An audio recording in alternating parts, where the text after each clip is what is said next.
Қыздардың кәмелет жасына толмай жатып, аяғы ауыр болып қалуы дүние жүзінде етек алған проблемаға айналды деп жатыр. Мұндай қиын жағдай Қазақстанға да жат емес. Таяуда Түркістанда репродуктивті денсаулықты сақтау апталығы деп аталған іс-шара ұйымдастырылған екен. Мұнда ерте жүктіліктің алдын алу мақсатында не істеу керек деген мәселе талқыға түскен. Келтірілген деректерге қарағанда, Түркістан облысы бойынша 182 жасөспірім қыз жүкті болып қалған. Ал Шымкентте 5 айдың ішінде кәмелетке толмаған 73 қыз жүкті болып, 55 қыз босанып қойыпты. Былтырғы статистикаға көз жүгіртсек, еліміз бойынша 5000-ға жуық жасөспірім қыз жүкті болып қалған. Мұндай сұмдық көрсеткіш қоғамды алаңдатып отыр. Өткен апталық бітеу жараның аузын тырнаған сияқты деген баға беріліп отыр. Кеш жарық ағайын, бұл неге олай бағдарламасы?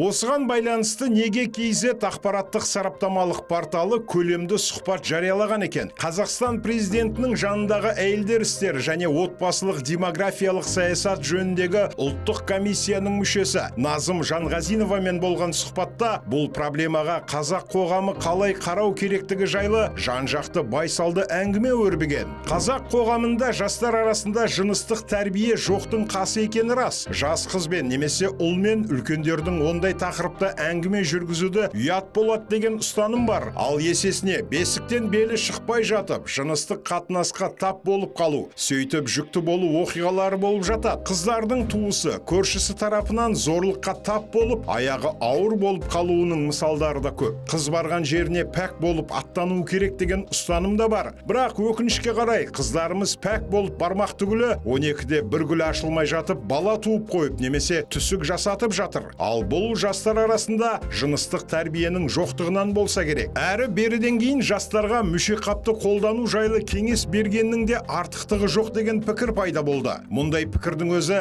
шарасыздықтан туындаса керек. Сақтансаң сақтайды демекші, сақтанғанның өзі жүкті болып қалудан жеңілірек емес пе деп жатады. Бұл қыздардың көбін өгей әкесі, туыс және туған ағасы зорлаған. Қазақы отбасында ауылдағы туыстарының баласын үйде жүргізу қалыпты жағдай. Бұл дұрыс емес. Қазір педофилия жас жігіттердің арасында да бар. Баланың жеке шекарасы сақталуы керек. Ішінде 8 айлық баласы бар 12-13 жастағы екі қабат қызбен қалай және не жайында сөйлесерімді білмедім. Бір білгенім, жыныстық сауат жағынан деңгейіміз өте төмен екен. Білім деңгейі төмен ортада жыныстық ағартушылық жұмысы мүлдем жүрмейді. Өйткені бізде мұны ұят деп санайды. Біз қыз баланың құлағына кішкентайынан жігітке жолама, сүйіспе, төсектес болма деп құямыз. Бірақ ұятқа жауап беретін білім емес, эмоция. Қалалық жердегі мектептерде бұл мәселе ашық айтылады, бірақ ауылды аймақтарда ауыз ашпайды дейді сұхбатты беруші Назым Жанғазинова ағынан жарылып. Оның пікірінше бұл тақырыпта еш қысылмай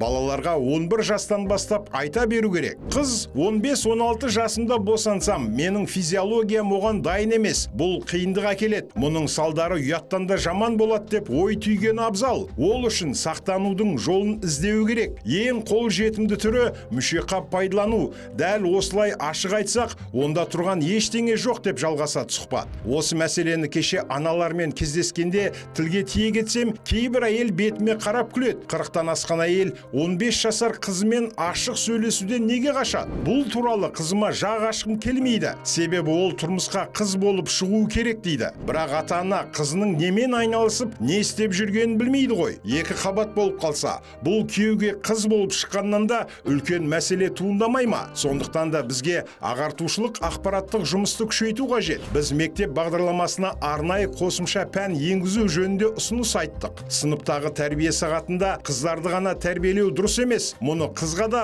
ұлға да бірдей айту керек. Өйткені жыныстық қатынасқа итермелейтін доминант ер бала ғой. Міне қоғамда аузы бітеу жара сияқты осындай үлкен проблема бар екен. Ауруын жасырған арам өледі демекші жастайынан өгей әкесінің, ағасының, көршісінің, туысының немесе мүлде бөтен адамның зорлығына тап болған қыздың ата-анасы мұны ұят санап, жабулы қазанды жабулы күйінде қалдырады. Тіпті дәрігер мен психологтың көмегіне жүгінбейді, жария болудан қашады. Ал аяғы ауыр болғанда жасырын түрде түсік жасатады. Уақыты өтіп кетіп, босанатын жағдайда жиі болып жатады. Бұдан гөрі үйде де, мектепте де жастарға ерте бастан жыныстық тәрбиемен білім берген дұрыс емес пе? Елімізде 20 миллион халық бар. Оның 10 миллиондайы әйелдер болса, 4 миллионнан астамы бала тууға қабілетті деген есеп бар. Сондай-ақ 10 миллион әйелдің 987 мыңы жасөспірім қыздар. Ерте жүкті болу дерегі неге көбейіп кетті?